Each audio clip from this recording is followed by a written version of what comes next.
नमस्कार, मैं रविश कुमार। ये मेरा YouTube चैनल है रविश कुमार ऑफिशियल। इसे सब्सक्राइब कर लीजिए और स्क्रीन के नीचे घंटी की एक आकृति है जिसे अंग्रेजी में बेल आइकॉन कहते हैं, उसे दबा दीजिए ताकि जब भी मेरा कोई नया वीडियो आए आपको उसी वक्त पता चल जाए। अगर पता चलने दिया जाए तब पता चल जाए और देखने लायक हो तो देखने के बाद दूसरों को भी प्लीज बताइए, आपकी बहुत जरूरत है। और मैं सिर्फ 3 उदाहरण आपके सामने रखना चाहता हूं कि सुप्रीम कोर्ट और सरकार के बीच क्या चल रहा है, जिससे आप देख सकेंगे कि इस देश में क्या चल रहा है या क्या हो गया है।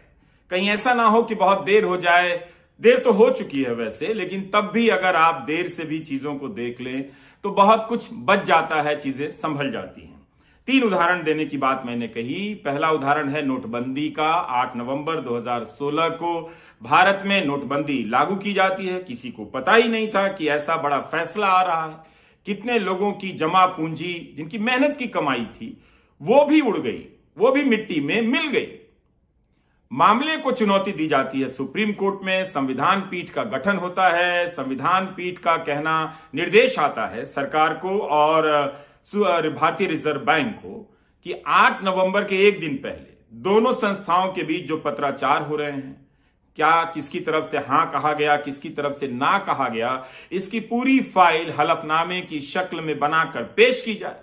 लेकिन इस नवंबर के पहले हफ्ते में जब संविधान पीठ सुनवाई के लिए बैठता है तो जवाब आता है कि हलफनामा तैयार नहीं है, अगली तारीख तय कर दें। अदालत नाराज हो जाती है कि यह संविधान पीठ है, इस तरह से यहां तारीखें रद्द नहीं की जानी चाहिए। सोचिए, नोटबंदी के 7 साल हो जाते हैं। इसके बाद भी अगर कोर्ट कहे कि फाइल रेडी कीजिए, हलफनामे के रूप में पेश कीजिए, तो रिजर्व बैंक और सरकार हलफनामे के रूप में उन फाइलों को, उन दस्तावेजों को कोर्ट के सामने पेश करने में असमर्थता जाहिर करते हैं। तो यह एक स्थिति आपके सामने है। दूसरी स्थिति क्या है, फुर्ती देखिए चुनाव आयुक्त की नियुक्ति की। अरुण गोयल चुनाव आयुक्त बनाए जाते हैं। 24 घंटे के भीतर उनकी सारी प्रक्रिया पूरी हो जाती है। अब सुप्रीम कोर्ट की तरफ से सवाल आता है, यह अचंभा हुआ कैसे? इतने सारे नामों की सूची में से 4 नाम चुन लिए गए और 4 में से एक नाम पर फैसला भी हो गया। उसी दिन फाइल तैयार होती है और उसी दिन वह फाइल कानून मंत्रालय में मंजूर होती है। वहां से चलकर प्रधानमंत्री कार्यालय जाती है, वहां से मंजूर होकर राष्ट्रपति भवन और वहां से अधिसूचना जारी हो जाती है। अरुण गोयल चुनाव आयुक्त बना दिए जाते हैं। अदालत की तरफ से सवाल उठता है कि क्या चुनाव आयुक्त के पद पर यसमैन की नियुक्ति हो रही है?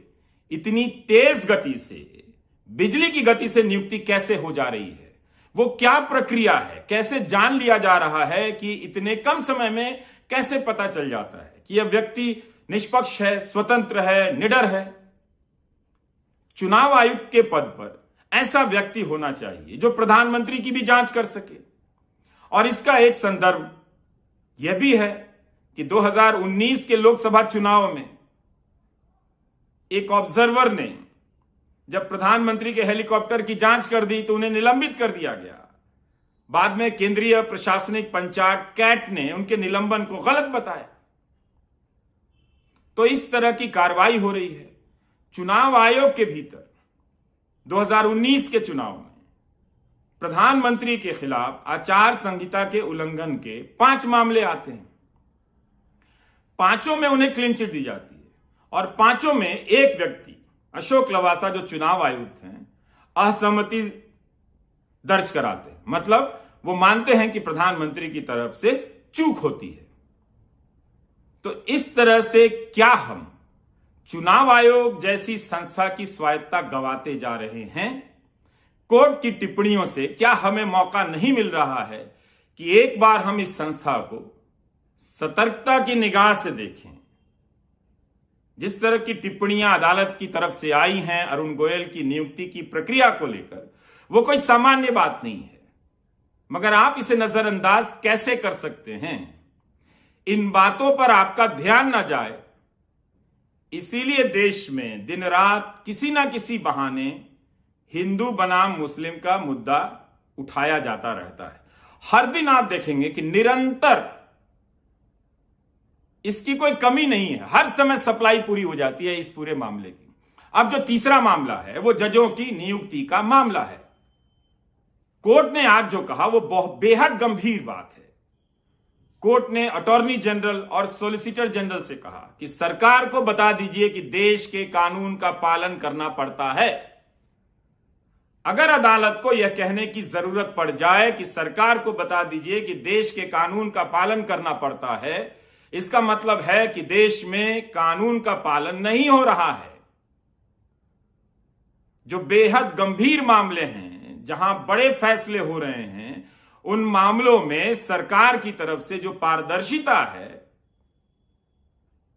वो साफ साफ नहीं है, उस पर पर्दा डालने की कोशिश की जा रही है।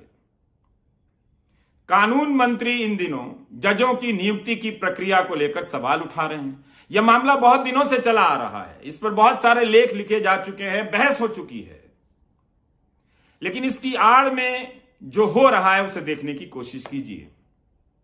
क्या आज कोर्ट ने कानून मंत्री के बयान की जो आलोचना की है, उस आलोचना के जरिए इस खेल से पर्दा हटा दिया है ताकि आप देख सकें।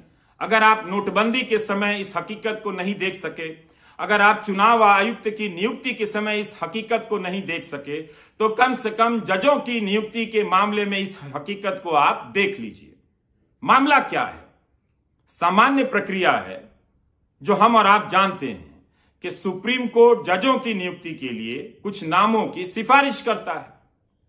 अगर सरकार को आपत्ति है तो सरकार तय समय के भीतर अपनी आपत्ति कोर्ट को बता देती है, और कोर्ट को अगर सरकार की आपत्ति पसंद नहीं या कोर्ट को मंजूर नहीं तो कोर्ट वापस उस नाम को भेज देता है और फिर सरकार को स्वीकार करना पड़ता है उस नाम को लेकर।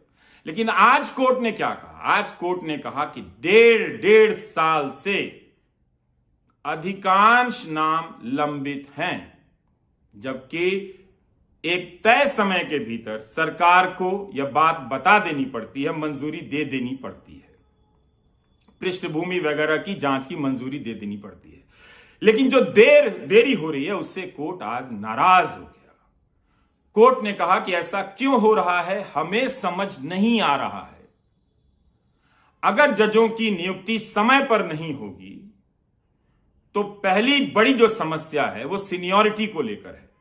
अगर जो नाम मई के महीने में भेजा गया है उस पर कोई फैसला नहीं होता है, अगर किसी वजह से नाम पसंद नहीं सरकार को, इस पूरी बहस से तो यही निकल कर आता है, और उसके कुछ महीने बाद एक नया नाम आता है जिसपे सरकार मंजूरी देती है, तो मई के महीने में जिनका नाम गया है वो तो अगस्त या सितंबर के महीने में जिनका नाम गया है उनकी तुलना में जूनियर हो जाएंगे, अगर उनकी नियुक्ति का फैसला बाद में होता है तब। इससे एक व्यवहारिक समस्या तो आती ही आती है। तो कोर्ट ने बहुत ही कड़ाई से आज ये बात सरकार के सामने रख दी। अटॉर्नी जनरल, सॉलिसिटर जनरल से कहा कि बताना चाहिए सरकार को कि देश के कानून का पालन होना चाहिए। इसका मतलब है कि कुछ ऐसा गड़बड़ हो रहा है। चुनाव आयुक्त की नियुक्ति की प्रक्रिया के समय कोर्ट की टिप्पणियां आपने देख ली, जजों की नियुक्ति की प्रक्रिया को लेकर कोर्ट की टिप्पणियां आपने देख ली। अब आप कब देखेंगे? 24 घंटे में चुनाव आयुक्त की नियुक्ति हो जाती है और 6 महीने में, 1.5 महीने में सुप्रीम कोर्ट के जजों की नियुक्ति नहीं होती है। इससे होता यह है, नुकसान आपका होता है कि मामले लंबित होते चले जाते हैं, तारीख समय से नहीं मिलती, इंसाफ समय से नहीं मिलता, कीमत आप चुकाते हैं। लेकिन वर्चस्व की लड़ाई कहां चल रही है और यह क्यों चल रही है? न्यायपालिका पर, चुनाव आयोग पर कोई अपना ठप्पा लगाकर क्या साबित करना चाहता है? क्या इससे जनता का भला होने वाला है? आपको लगता है कि जिस तरह से प्रेस खत्म हो गया उस तरह से बाकी संस्थाएं भी धीरे धीरे खत्म हो जाएंगी, उसमें आपका भला है? और अगर आपको ऐसा लगता है तो यह किस जानकारी के आधार पर है? क्या आप स्वतंत्र न्यायपालिका, स्वतंत्र चुनाव आयोग, स्वतंत्र मीडिया नहीं चाहते हैं? क्या आप ये चाहते हैं कि नोटबंदी होती है 2016 में, उसकी फाइलों की एक तरह से हलफनामे के रूप में फाइलों को पेश करने में इतना वक्त लग जाएगा? क्या अब भी आपको समझ नहीं आ रहा है, या आप देखना नहीं चाहते हैं जो हम दिखाने की कोशिश कर रहे हैं? देखते रहिए, देर तो हो चुकी है, लेकिन अब भी देखते रहिए। नमस्कार, मैं रविश कुमार।